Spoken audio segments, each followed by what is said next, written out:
This man is a contract killer. We've hired him to put the frighteners on someone. His next shots could kill. This man is about to negotiate a contract to murder. I'll lay down the price. You'll either say yay or nay. With 50 contract killings in Britain alone in the last 6 years, it's a growth crime of the 90s. And the Day of the Jackal is no longer a movie fantasy.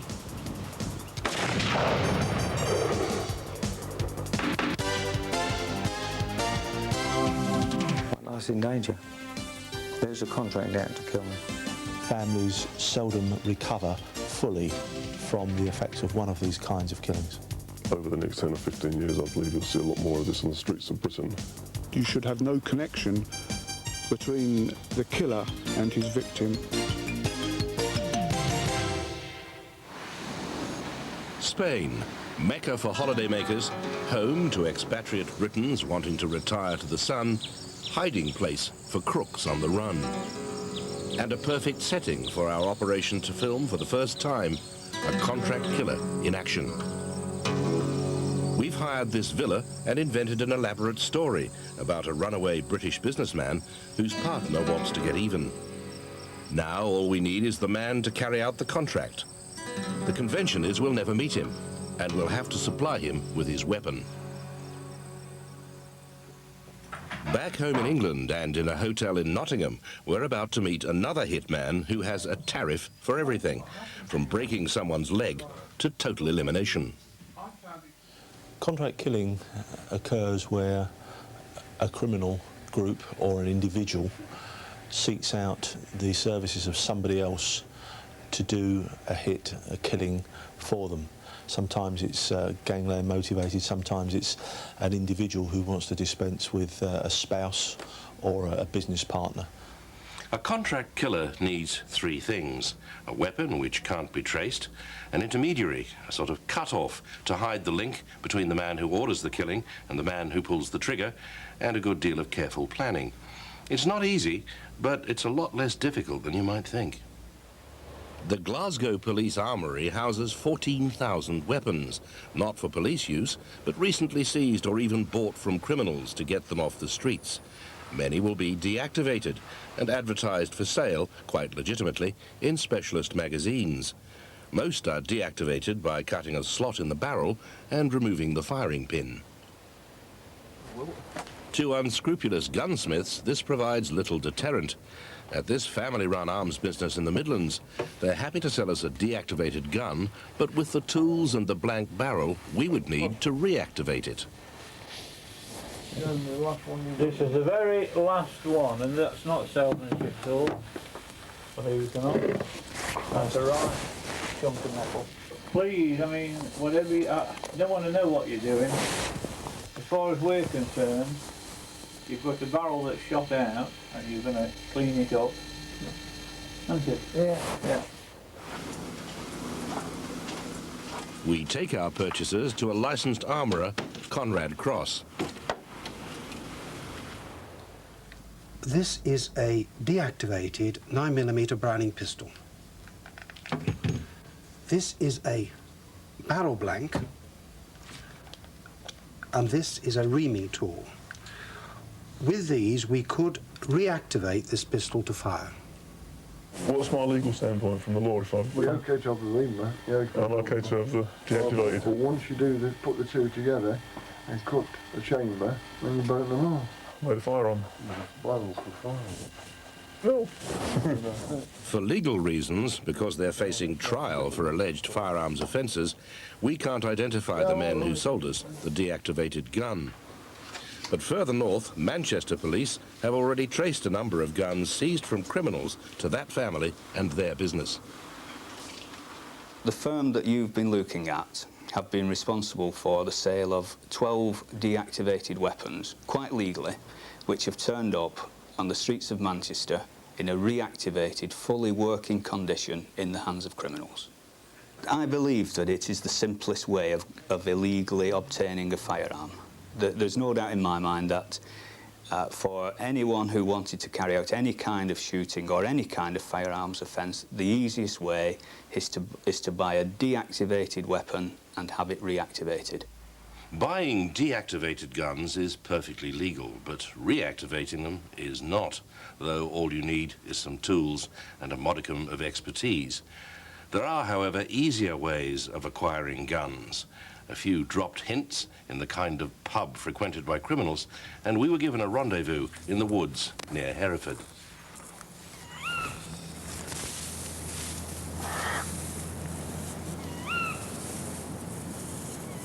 Well, this is what we've got for our money.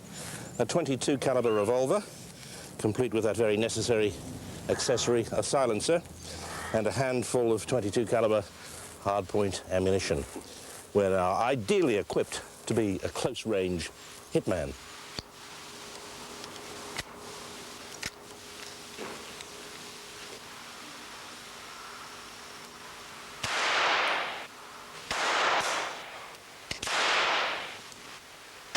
Yeah. Another contact leads us to Swansea and to Peter Gauci, a gun runner who boasts that he has a ready supply of fully working weapons. Yeah. What do you reckon you can get hold of for me? There's Uzis, Yeah. 3.8. What size Uzis? Smaller ones. Micros or minis? Minis, anything. Yeah. Fully automatic? Bloody a lot, yeah. You know, bloody rocket launchers if you want. He doesn't ask questions, and for £150 supplies us with a .32 caliber handgun and a magazine of ammunition.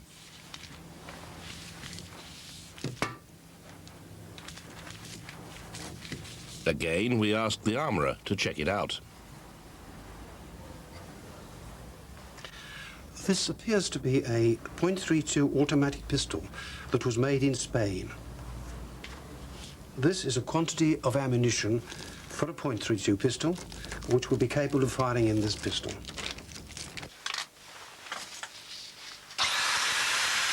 Now we've shown how easy it is to buy guns in Britain, we destroy them completely. But how easy will it be to get guns abroad? In Spain, our contacts lead us to this former soldier who's twice been arrested on suspicion of carrying out contract killings in Britain. He says he can arrange weapons and a hitman. Our story is that the hitman's target is living in this villa. We want him frightening, badly. Because we're using a middleman, the hitman won't know who's ordered the contract. To the police, it's a familiar scenario. Contract killings present a particular problem for us in the sense that there is no direct link usually between the killer and the person who forms the contract. Obviously, motive is an important element of any murder investigation, and once you trace the motive through, if you come to a brick wall, you then got to cross that void to find who's actually done the killing. In Britain, we've invented another story. A woman desperate for revenge is waiting in this hotel. Again, we've dropped hints in all the right places, and this man is on the way to meet our undercover reporter. She's told him her lover has run off with £100,000 he refuses to return. She wants him maimed or even killed. The hitman is suspicious, and although he doesn't know it, with very good reason. I've got to assume that I'm being taped, whether it's cameras behind pictures or a recorder in the bag or you were in a wire, whatever it is.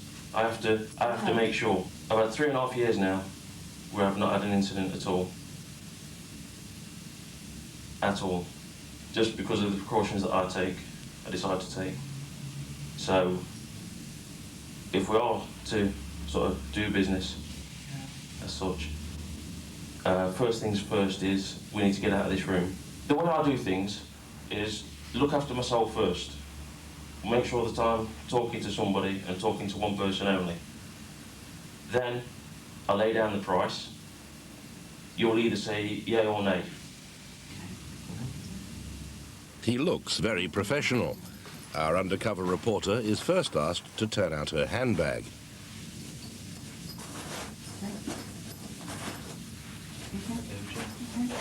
mind if I just had a quick check of you?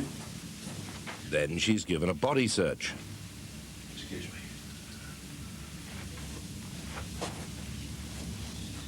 The hitman wants to ensure that she's not carrying recording equipment or a camera. Once he is satisfied, he leads her to a nearby bar, away from the secret cameras we have concealed in the room. When we got to the bar, he asked me what I wanted doing. I asked him whether he could kill somebody. He replied, no problem at all. I asked, what about if I only wanted his arms and legs broken? No problem at all. I queried the price. He replied, £5,000 for arms and legs. And if I wanted him killed, the price would be £2,500 down. The rest depended on whether he did it or somebody else. Acid. Ross Hollingsworth is the victim of a hitman. He was mutilated with acid, lost an eye, and had part of his ear cut off on the orders of a jealous businessman who couldn't accept he'd lost his girlfriend to someone else. I have a grill for a front door. I live a very fearful life. We don't go out a lot. My wife won't go out by herself. I rarely go out in the evenings. We still live in fear all the time. The man who attacked him was later jailed for life for carrying out the murder of London property tycoon Donald Urquhart. It was a typical contract killing, with no evidence to link the killer to the man who ordered the murder. We have a fair idea, but in fact a good idea, who paid for that killing and who middled that killing. But there was, I regret to say, at the end of the day, just we were unable to get sufficient evidence to bring them to court. That's exactly how contract killings are designed, and the normal practice would be to use middlemen who act as agents for either side, and that of course makes it extremely difficult. If they keep their mouths shut, even if we identify them, it's almost impossible to get evidence, to get past them to real evidence. This man helped Superintendent Scholes investigate the murder. Now he lives under police protection. There's a contract out to kill me. I know that for a fact. I've been told. I've changed my identity and I'm totally on the move. I live on a nervous situation. My wife does, my son does. And they'll remain in fear until the man who ordered the killing is caught.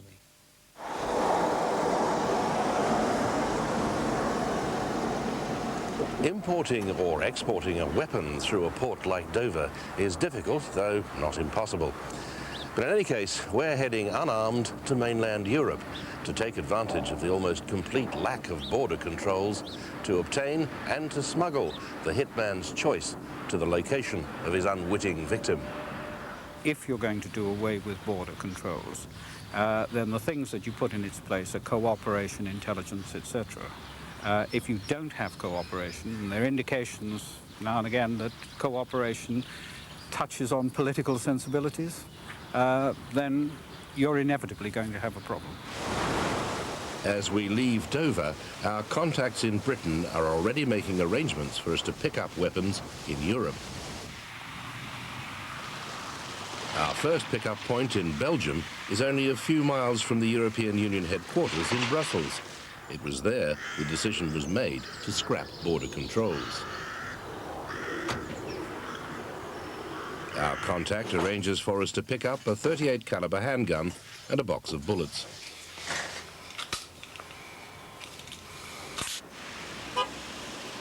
The next port of call, Paris, where we're told we'll be supplied with a particularly fearsome weapon.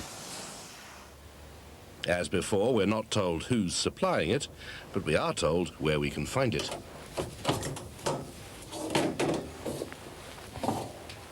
The weapons have been almost ridiculously easy to acquire as we've gone along.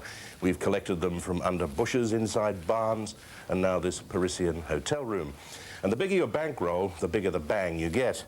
This is an American-made M16, heavy-duty, fully automatic assault rifle.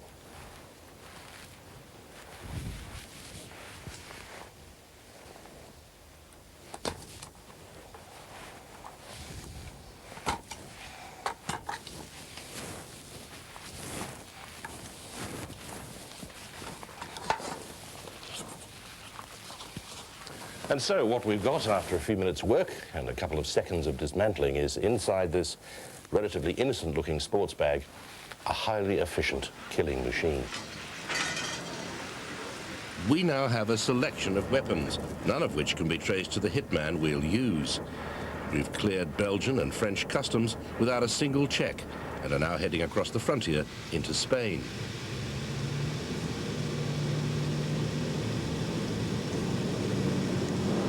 Well, there we are, straight through customs, easy as pie. The place wasn't even manned.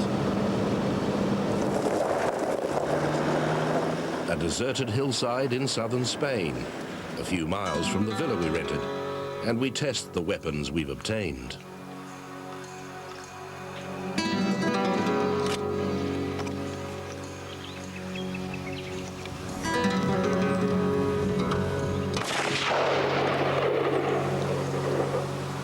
It will be for the hitman to decide which weapon he wants, the rifle or the handgun. And what sort of people make hitmen? What will their background be? Possibly former soldiers, former policemen even, someone who's been in contact with firearms in the past perhaps. Does it take a particular kind of mindset, though, to be able to do that sort of thing? I don't think so. We've now discovered that what seems to be a fairly common progression is men starting as minders on clubs, doorways, bouncers. They then seem to go on to do some unofficial debt collecting, which of course is as much threat of violence as violence. They then progress on, it seems, to what's known in the underworld as clumpings. They'll go round and cause somebody grievous bodily harm, break legs, slash with knives, throw ammonia in your face. Those are normally not debt scenarios, they're more personal grievances, I would say. And then we see a progression on to actually killing for money.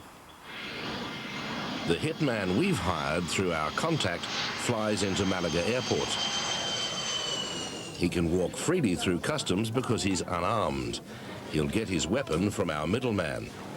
All we are allowed to know about him is that he's a South African.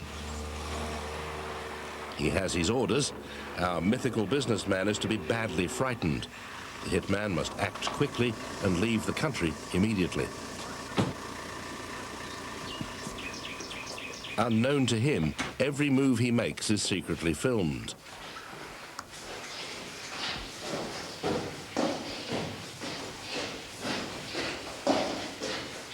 He's been instructed to spray a warning on the bedroom wall.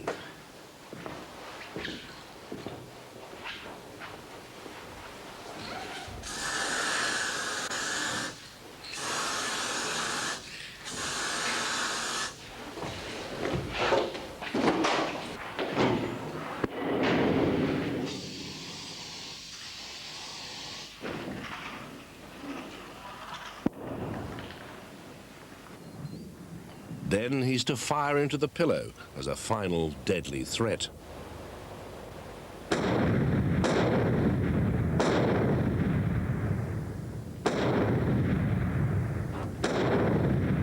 His last instruction, to leave the gun on the bed to make it clear what could happen next, but in fact so that we can destroy it later. His attack over, the hitman returns, not to gloat, but to take photographs, to prove to his paymasters that he's earned his money.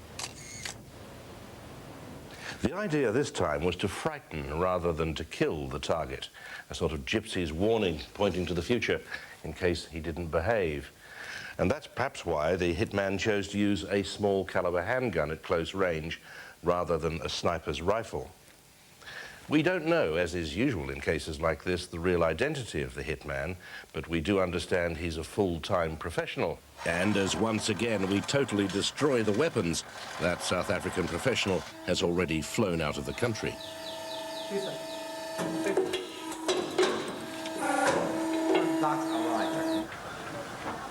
Back in Britain, our undercover reporter is due for another meeting with Chris Smelly, the man who says he will maim or kill to order. I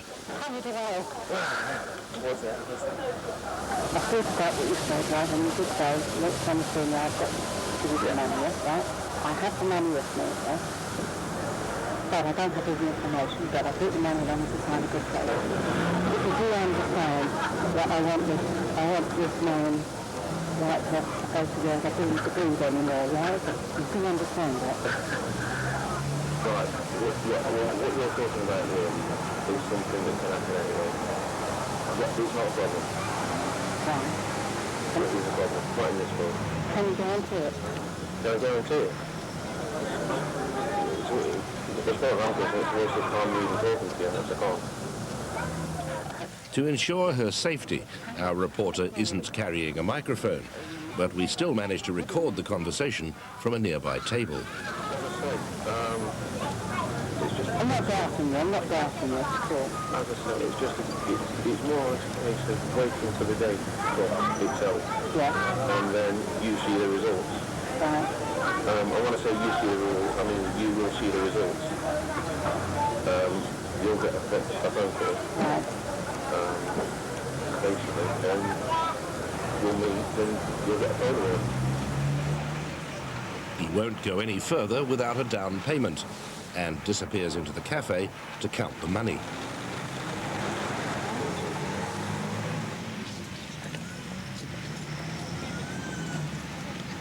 A handshake and the deal is done.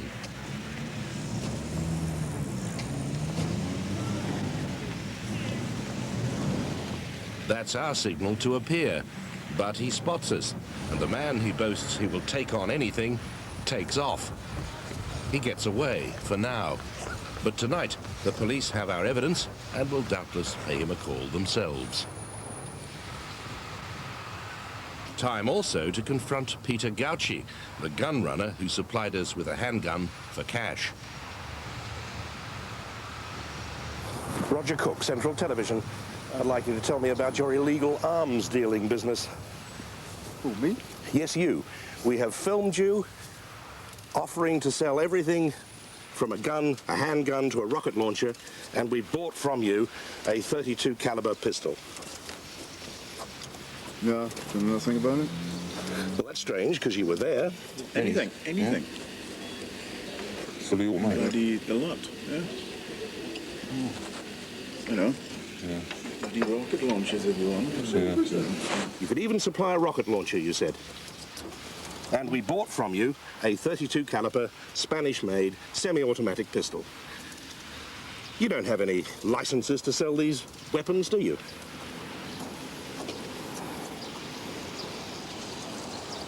Finish? You don't have any licenses to sell these weapons, do you? You know it makes it possible for irresponsible people to kill, don't you? I suppose it does. And that's what you do. A copy of our secret film and the rest of our evidence is now on the way to the South Wales Police.